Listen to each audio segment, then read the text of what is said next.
এটা সৌভাগ্যই বলতে পারো এক ধরনের। খুব খুশি আমি, সত্যি ভীষণ ভীষণ খুশি। আজকে ভীষণ স্পেশাল দিন আমার জন্য। এনআইডিয়াস আমার প্রথম প্রোডাকশন হাউস, আমাকে প্রসেনজিৎ চ্যাটার্জি, আমাকে কাকাবাবু, যাকে আমি ভালোবেসে মুম্বাঙ্গাল ডাকি, তিনিই কিন্তু আমাকে আমার প্রথম সিনেমায় সুযোগ দিয়েছিলেন, আমার ইন্ট্রোডাকশন মুম্বাঙ্গালের হাত ধরে। এবং আজ সেই মানুষটির সাথে আমি একই ফ্রেমে দাঁড়িয়ে দুটো ডায়লগ বলার সুযোগ পেয়েছি, তার সাথে পাঠ করার সুযোগ পেয়েছি। এটা আমার কাছে ভীষণ বড় পাওনা। আমার মানে সত্যি চিরস্মরণীয় হয়ে থাকবে এই ছবিটা। আর আমার দ্বিতীয় ছবি ছিল এক যে ছিল রাজা, এবং পূরণচণ্ডী আগে রিলিজ হয়েছিল, কিন্তু এক যে ছিল রাজার শ্যুট আমি আগে করেছিলাম, তাই এসবিএফ এর প্রোডাকশনের হাত ধরেই আমার ক্যামেরার সামনে আসে। তো এই দুটো হাউস আমার মনের খুব কাছের হাউস, এবং এই দুটো হাউস দেখো মানে ডেস্টিনি, আমার এই দুটো হাউস একসাথে মিলে একটা ছবি করলো যেখানে আমি তার অংশ। খুব ভালো লাগছে, দীপক স্যারের সাথে কাজ করার সুযোগ পেয়েছি।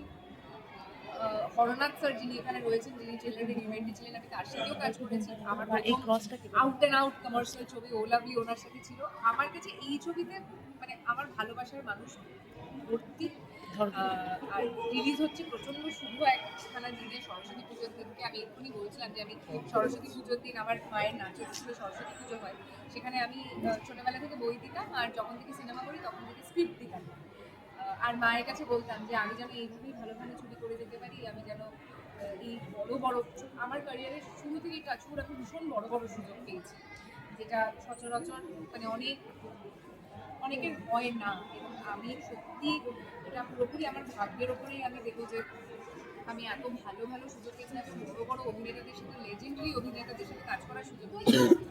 তাই মাকে যখন বলতাম যে মা তুমি দেখো যেন আমি এইভাবেই কাজ করে যেতে পারি। এবং সত্যি সরস্বতী পুজোর দিনই স্ক্রিপ্ট রাখা থেকে একটা ছবি রিলিজ অব্দি আমি এসেছি। সরস্বতী পুজোর দিন আমার ছবি রিলিজ, সবাই দেখবেন 23শে জানুয়ারি আপনাদের নিকটবর্তী প্রেক্ষাগৃহে আসছে কাকাবাবু, বিজয়নগরের ভিড়ে। আশা করি আপনারা দেখলে ভালো লাগতে বাধ্য। আচ্ছা, এছাড়া একটু কি মনটা খারাপ যেহেতু রানী ভবানী হঠাৎ শেষ আমি হওয়া? আজকে রানী ভবন নিয়ে কোনো কথা বলবো না। ডেফিনেটলি আজকে আমি বিজয়নগরের গায়া, সেটা নিয়েই আলোচনা করবো। রানী ভবানী তো চলছেই, সেটা নিয়ে কথা বলবো।